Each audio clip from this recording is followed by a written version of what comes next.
UP की सियासत, सत्ता, संगठन और समीकरण की असली लड़ाई। दोस्तों नमस्कार, मैं आर्यन सिंह, आप देख रहे हैं न्यूज डंका। न्यूज डंका में आपका स्वागत है। जी हाँ, उत्तर प्रदेश की राजनीति एक बार फिर खामोशी के भीतर हलचल से भरी हुई है।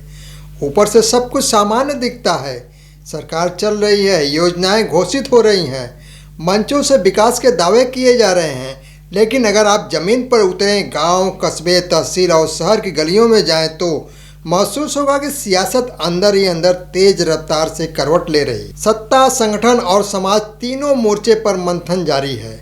एक तरफ सत्ताधारी दल है, सरकार अपने गवर्नेंस मॉडल को सबसे बड़ा हथियार मानकर चल रही है। कानून व्यवस्था को जीरो टॉलरेंस के पोस्टर पर पेश किया जा रहा है। बुलडोजर कार्रवाई को सख्त प्रशासन का प्रतीक बताया जा रहा है। निवेश summit, expressway, airport, medical college, धार्मिक पर्यटन, इन सबको जोड़कर एक ही संदेश दिया जा रहा है: स्थिर सरकार, मजबूत नेतृत्व और तेज विकास। राम मंदिर, काशी विश्वनाथ कॉरिडोर, मथुरा वृंदावन और बड़े धार्मिक आयोजनों के जरिए सरकार सांस्कृतिक राष्ट्रवाद को मजबूती दे रही है। साथ ही इंफ्रास्ट्रक्चर को भविष्य की गारंटी बताया जा रहा है कि यही यूपी को देश का ग्रोथ इंजन बनाएगा। लेकिन राजनीति हमेशा पोस्टर से नहीं चलती, राजनीति जमीन से चलती है। दूसरी तरफ विपक्ष है जो अपनी जमीन दोबारा तलाशने की कोशिश में लगा हुआ है। समाजवादी पार्टी सामाजिक न्याय और पीडीए पिछड़ा, दलित और अल्पसंख्यक समीकरण को धार देने में जुटी है। अखिलेश यादव की रणनीति साफ दिखती है: जातीय संतुलन, स्थानीय मुद्दे और सरकार की नीतियों पर सीधा हमला। कांग्रेस संगठन को खड़ा करने और युवाओं से जोड़ने की कोशिश में नई टीम, नई भाषा और डिजिटल राजनीति पर जोर दिया जा रहा है। हालांकि जमीन पर संगठन की कमजोरी अब भी बड़ी चुनौती बनी हुई है। वहीं दूसरी ओर बसपा फिलहाल खामोश है, लेकिन यूपी की राजनीति में बसपा की खामोशी को कभी भी हल्के में नहीं लिया जाता। वह सही है, मौके का इंतजार कर रही है। ना ज़्यादा बयान, ना खुला हमला।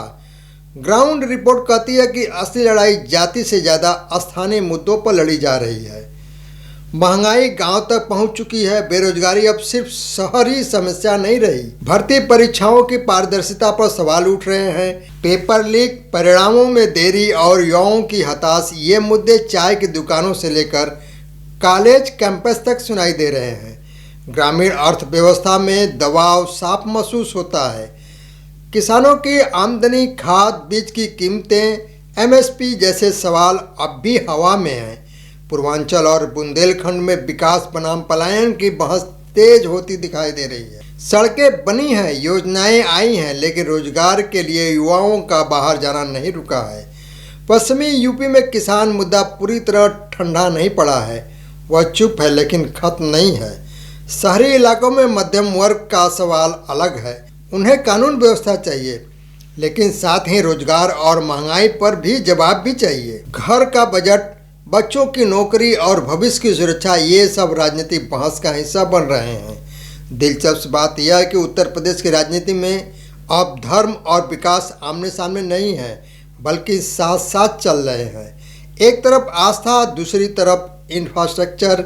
सरकार दोनों को जोड़कर एक बड़ा नैरेटिव गढ़ रही है। विपक्ष का आरोप है कि सरकार भावनात्मक मुद्दे के जरिए असली चुनावों से ध्यान भटका रही है। वहीं सत्ता पक्ष का पलटवार है कि विपक्ष नेतृत्वहीन, दिशाहीन और सिर्फ नकारात्मक राजनीति कर रहा है।